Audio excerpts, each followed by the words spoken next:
الحمد لله نحمده ونستعينه ونستهديه ونستغفره ونعوذ به من شرور أنفسنا وسيئات أعمالنا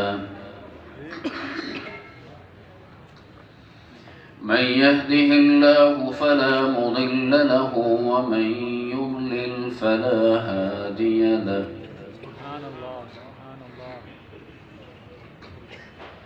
وأشهد أن لا إله إلا الله وحده لا شريك له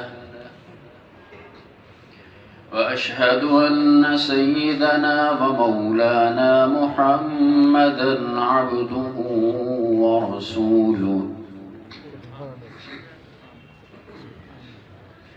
أما بعد فأعوذ بالله من الشيطان الرجيم بسم الله الرحمن الرحيم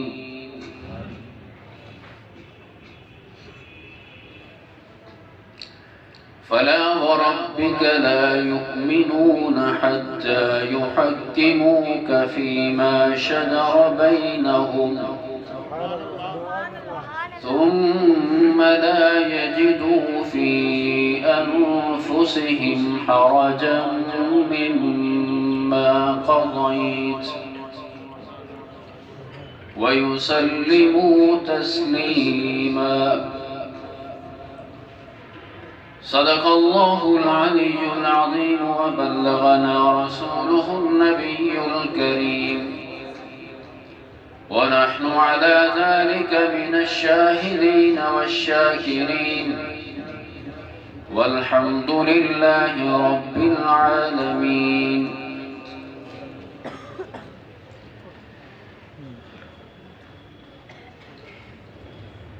گرامی قدر صدر جلسہ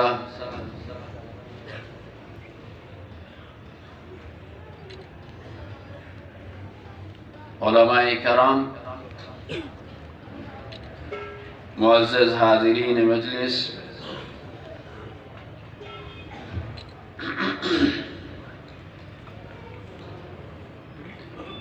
آج کے یہ پروگرام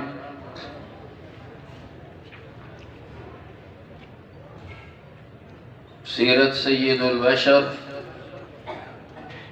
صلی اللہ علیہ وسلم کے عنوان سے جمعیت علماء اسلام تحصیل میاں چنو کے زیر اہتمام انعقاد پذیر ہے۔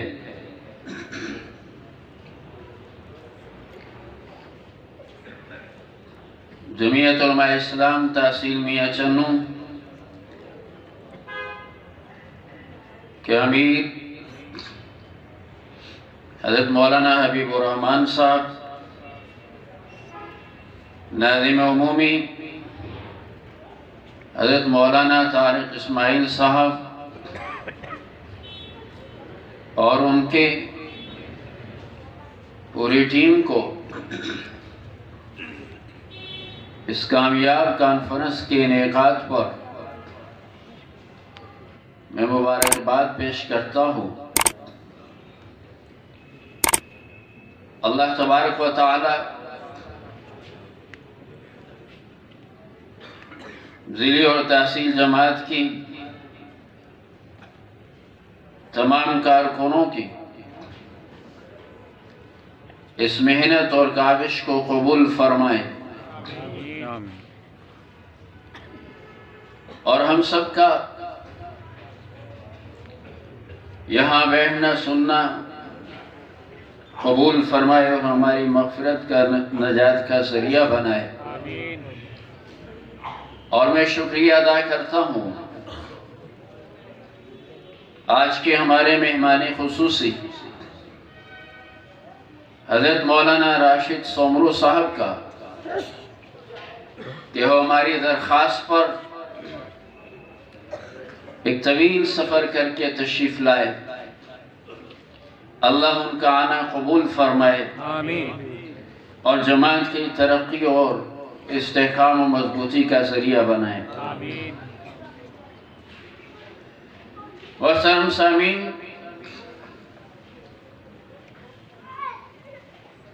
رسول اللہ صلی اللہ علیہ وسلم کی سیرت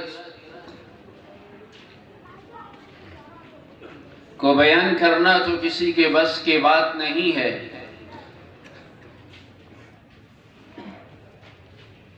آپ صلی اللہ علیہ وسلم کی سیرت کے سمندر سے جس کو کوئی قطرہ نصیب ہو جائے تو بہت بڑی سعادت ہے۔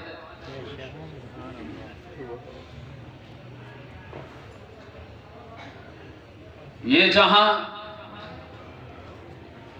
یہ کونو مقام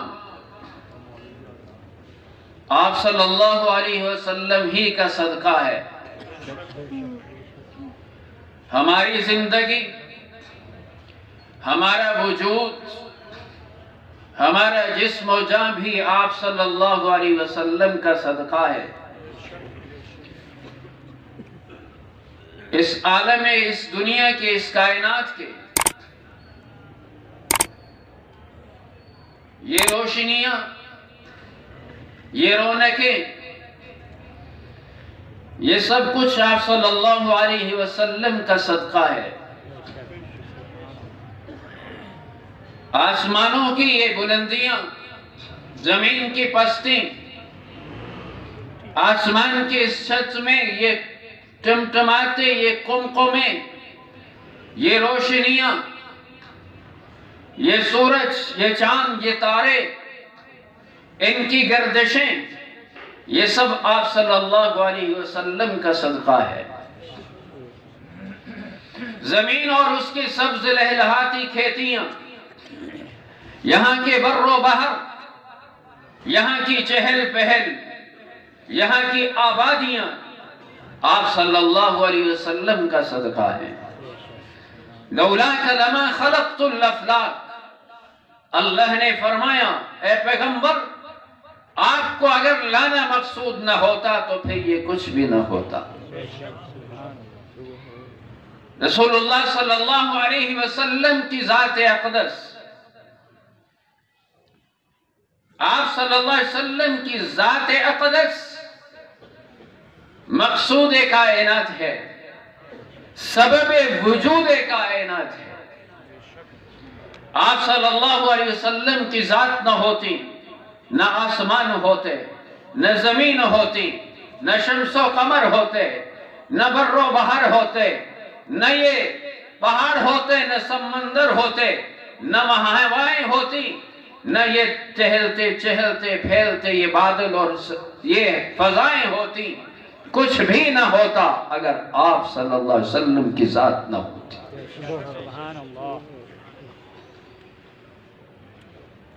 آپ صلی اللہ علیہ وسلم کی سیرت طیبہ سے صرف ایک ہی بات، آپ صلی اللہ علیہ وسلم کی سیرت کا صرف ایک پہلو آپ کے سامنے، اس میں سے بھی کچھ حصہ، بہت معمولی سا حصہ رکھنے کی کوشش کروں گا۔ محترم عزیز الرحمان شاہ صاحب نے جو آخری شعر پڑھا کہ سیاست،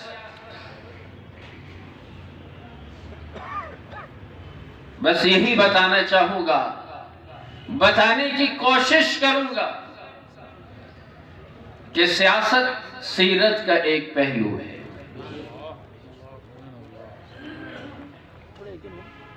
آپ صلی اللہ علیہ وسلم کی سیرت تو بہت وسیع تر ہے، لیکن رسول اللہ صلی اللہ علیہ وسلم کی سیرت سیاست بھی ہے۔ سیاست رسول اللہ صلی اللہ علیہ وسلم کی سیرت ہے، اور قرآن اس سیرت کو بیان کرتا ہے۔ قرآن آپ صلی اللہ علیہ وسلم کی اس سیرت کو، آپ کی سیاسی سیرت کو یا آپ کی سیرت کے سیاسی پہلو کو جا بجا مختلف انداز سے قرآن بیان کرتا ہے. اور کس زور سے بیان کیا، ذرا غور فرمائیں. قرآن کا اپنا انداز ہے. قرآن معجز کلام ہے. یہ بادشاہوں کے بادشاہ کا کلام ہے. کلام الملوک ملوک الکلام، کلام الملوک ملک الکلام. بادشاہوں کا کلام کلاموں کا بادشاہ ہوتا ہے. تو قرآن تو وہ اس کا کلام ہے جو بادشاہوں کا بادشاہ ہے. تو اس کے کلام کا کیا کہنا اور کیا مقام. اللہ اپنے کلام میں، اپنے قرآن میں نبی کے اس سیرت کو جس انداز سے بیان کرتا ہے اور قسمیں اٹھا کر بیان کرتا ہے، قسمیں اٹھا کر بیان کرتا ہے. اللہ فرماتی بڑی تاکید کے ساتھ، بڑی زور کے ساتھ، معمولی انداز سے نہیں، عام انداز سے نہیں، بڑی شدت، بڑی تاکید کے ساتھ زور دے کر فرمائے فلا وربک، فلا وربک، اے پیغمبر تیرے رب کی قسم، فلا وربک، تیرے رب کی قسم.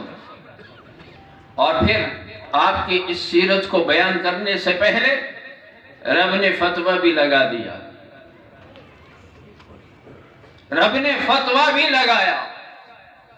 اے پیغمبر تیرے رب کی قسم ہے، لا یؤمنون، لا یؤمنون، وہ لوگ مومن نہیں ہو سکتے، صاحب ایمان نہیں ہو سکتے، اپنے ایمان کے دعوے میں سچے نہیں ہو سکتے، حتی یحکموک، اے پیغمبر جب تک کہ آپ کو حکمران نہ تسلیم کریں، آپ کو اپنا حکم نہ مانے لیں، آپ کو حاکم نہ تسلیم کر لیں، اے پیغمبر اس وقت تک وہ اپنے ایمان کے دعوے میں سچے نہیں ہو سکتے. نبی کی سیرت کو، سیاست کو رب نے یوں بیان فرمایا، قسم اٹھا کر بیان فرمایا ہے، نہ ماننے والوں کے ایمان کی نفی کر کے فرمایا ہے. تو آج مسلمان نبی کی سیاست کا انکار کر دے اور دعویٰ ایمان کا کرے، وہ اپنے ایمان کے دعوے میں سچا نہیں ہو سکتا ہے. نبی کی سیرت کو سمجھنا. آج بہت سے مسلمان کہہ دیتے ہیں سیاست کا دین سے کیا تعلق، سیاست کا اسلام سے کیا تعلق، سیاست الگ دین الگ. ان کو بتا دیجئے کہ رب نے تو یوں قسمیں اٹھا کر نبی کی سیاست کو بیان کیا ہے. یہ تو ایک آیت ہے، قرآن نبی کی سیاست کو بتاتا ہے. فلا وربک لا یؤمنون حتی یحکموک فیما شجر بینہم. آپ کی حاکمیت کو، آپ کی حکمرانی کو، آپ کے فیصلوں کو، آپ کی عدالت کو جب تک تسلیم نہیں کرو گے، لا یؤمنون، صاحب ایمان نہیں ہو سکتے، ایمان کے دعوے میں سچے نہیں ہو سکتے ہو. اس لیے کہ نبی آتا ہے رب کا حکم نافذ کرنے کے لیے. انسان پر اپنا حکم نافذ کرنے کا کوئی حق نہیں ہے. سب اولاد آدم ہیں، سب برابر ہیں، عجم ہو، عرب ہو، کالا ہو، گورا ہو، کسی علاقے سے تعلق رکھتا ہو، کسی کو کسی پر برتری فضیلت حاصل نہیں ہے. سب انسان برابر ہیں، کسی کو حق نہیں ہے دوسرے انسان پر اپنی حاکمیت جتائے، اپنا حکم نافذ کرے۔ ان الحکم الا للہ، حاکمیت کا حق صرف اللہ کا ہے، حکمرانی صرف اللہ کی ہے۔ اس لیے اللہ نے فرمایا ہے حکم میرا چلے گا، حکم صرف میرا چلے گا، نظام صرف میرا چلے گا، قانون صرف میرا چلے گا، کسی اور کا نہیں چل سکتا۔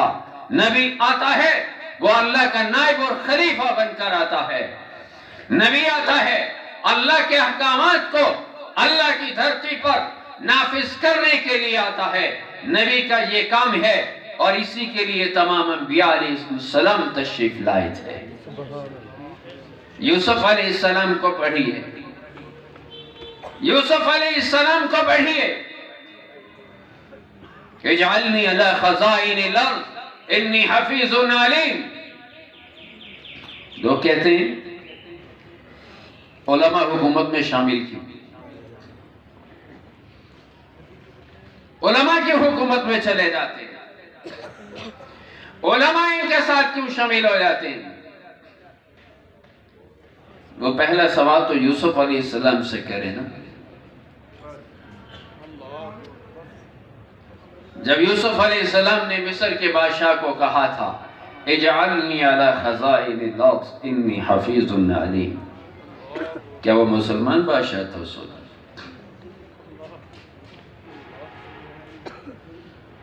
وزارت خزانہ خود طلب کر رہے ہیں،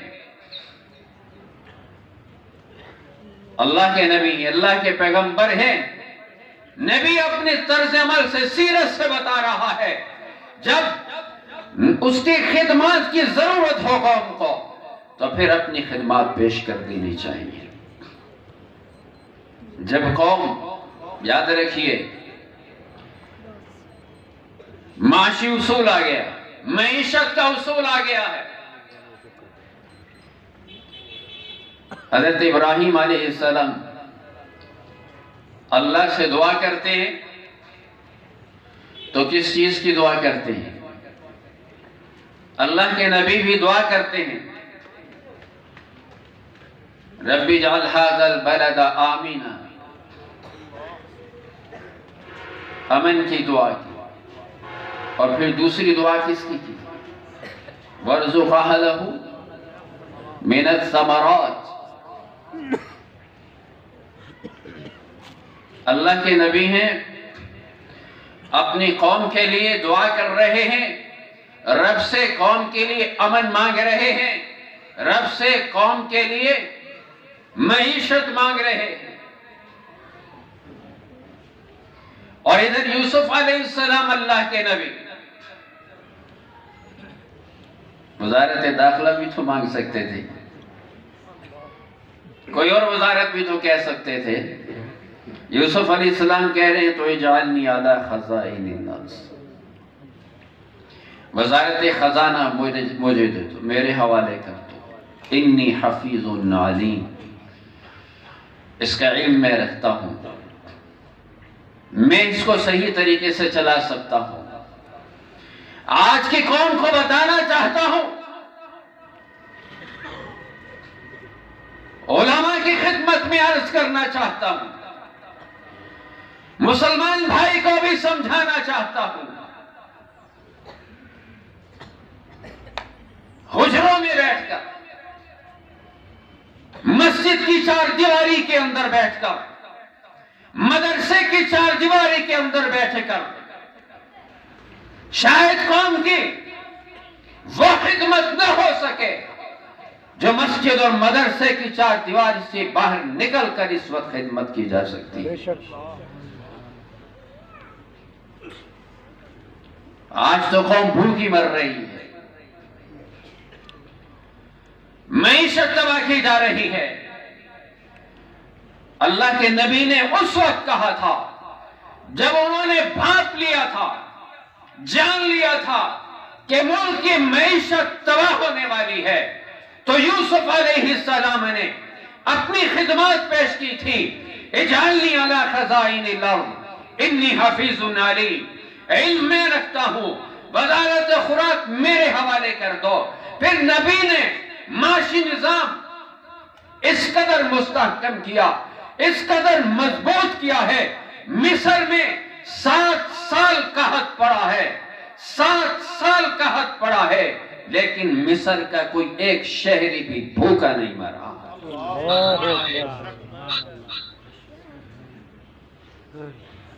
یوسف علیہ السلام اس وقت بھی کہہ سکتے تھے میرا کام تو مسجد کا کام ہے، میرا کام تو عبادات کی تعلیم دینا ہے، میرا کام تو نماز کی تعلیم دینا ہے، میرا کام تو ذکر و عبادت ہے، میرا کام تو مسائل بتانا ہے۔ اللہ کے نبی نے محسوس کیا قوم بھوکی مر جائے گی، قوم بھوکی مر جائے گی، میری ذمہ داری ہے کہ میں ملک کی معیشت کو بہتر کر دوں، بچا لوں ملک کی معیشت کو، تاکہ لوگ اللہ کی مخلوق بھوکی نہ مرے۔ جب قوم کو ضرورت ہو تو پھر حجرے چھوڑنے پڑیں گے، جب قوم کو ضرورت ہو تو مسجد سے باہر نکلنا پڑے گا، اور جب قوم کو ضرورت ہو تو پھر قوم کو انہی علماء پر، انہی وارثان انبیاء پر اعتماد کرنا ہوگا، ورنہ آج 72 سال ہو گئے جن لوگوں پر اعتماد کیا ہے، آج انہوں نے تحفہ اس صورت میں دیا ہے کہ معیشت تباہ ہے، آج غریب کا جینا دوبھر ہو چکا ہے۔ اس لیے انبیاء علیہ السلام کی تعلیمات کو سمجھنا یہ انبیاء کی سیرت ہے، رسول اللہ صلی اللہ علیہ وسلم کی سیرت ہے۔ آپ صلی اللہ علیہ وسلم نے یہ سیاست کو اپنے ہاتھ میں لیا، اور یاد رکھو سیاست و حکومت دین کی ضرورت ہے، سیاست و حکومت دین کی ضرورت ہے۔ معیشت کو اگر تباہ کیا جا رہا ہے، اس کا مقصد یاد رکھیے مسلمانوں، آپ کا یہ ملک اسلام کے نام پر بنا، اسلام کے نام پر بنا، دنیا جانتی ہے اس موجودہ صدی میں اس دھرتی پر، کرۂ ارض پر، اگر کوئی نظریے کی بنیاد پر، کسی فکر کی بنیاد پر کوئی ملک وجود میں آیا ہے تو وہ یہ پاکستان ہے۔ لا الہ الا اللہ کے نعرے پر وجود میں آیا، اسی نعرے پر قوم نے قربانیاں دی، مسلمانوں نے قربانیاں دی۔ اس لیے اس ملک کو تباہ کرنے کے منصوبے پہلے دن سے چل رہے ہیں۔ اس ملک کو کس طرح ختم کرنا ہے، اس ملک کو دنیا کے نقشے سے کس طرح مٹانا ہے، تبھی مٹے گا جب اس کے نظریے پر بھی وار کیا جائے، اس کی معیشت پر بھی وار کیا جائے، اس کا نظریہ بھی ختم کیا جائے، اس کی معیشت بھی ختم کی جائے۔ اور رسول اللہ صلی اللہ علیہ وسلم نے اس چیز کو پہلے بیان فرما دیا تھا۔ حدیث تو پڑھتے تھے، سمجھ نہیں آتی تھی، آج کے حالات نے وہ حدیث سمجھا دی ہے۔ معیشت کیوں تباہ کی جا رہی ہے، معیشت کیوں برباد کی جا رہی ہے، غربت افلاس کیوں پیدا کیا جا رہا ہے؟ رسول اللہ صلی اللہ علیہ وسلم نے فرمایا تھا کاد الفقر ان یکون کفرا، کاد الفقر ان یکون کفرا۔ مسلمانوں، تمہاری معیشت تباہ کر کے، تمہیں بے روزگار کر کے، تمہیں غربت و افلاس میں دھکیل کر، تمہیں بھوک کی طرف دھکیل کر، تم سے تمہارا ایمان چھینا جائے گا۔ آج کی معیشت اسی لیے تباہ کی جا رہی ہے، اس لیے مسلمانوں کے ایمان پر حملے ہو رہے ہیں، اسلام پر حملے ہو رہے ہیں، مدارس پر حملے ہو رہے ہیں، مساجد پر حملے ہو رہے ہیں، معیشت پر حملے ہو رہے ہیں، خاندانی نظام پر حملے ہو رہے ہیں، تہذیب و تمدن کو مٹانے کی کوششیں کی جا رہی ہیں، خاندانی نظام کو تباہ کرنے کی کوشش کی جا رہی ہے۔ بتاؤ تو صحیح، اس موجودہ حکمرانوں نے مسلمانوں کے اجتماعی معاشرتی زندگی کا کون سا پہلو چھوڑا ہے؟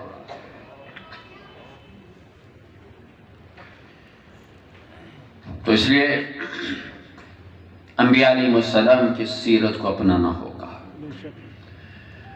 سیاست کی طرف آنا ہوگا۔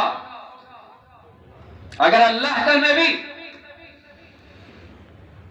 اپنے حجرے سے باہر نکل کر قوم کی معیشت اور روزگار کو بچانے کے لیے اقتدار حاصل کر سکتا ہے، اقتدار میں آ سکتا ہے، اللہ کا نبی اپنی مسجد کو چھوڑ کر، اپنی حجرہ مبارکہ کو چھوڑ کر نظام قائم کرتا ہے، حکومت قائم کرتا ہے، حاکمیت قائم کرتا ہے، اللہ کے دین کا قانون نافذ کرتا ہے، تو مسلمان کیا تیرے اوپر فرض نہیں ہے کیا تو اپنے اوپر، اپنے ملک میں، اپنی معاشرت میں، اپنی معاشرت میں، معیشت میں، تجارت میں، ہر جگہ پر، اپنی زندگی کے ہر پہلو میں اللہ کا دین نافذ کرے؟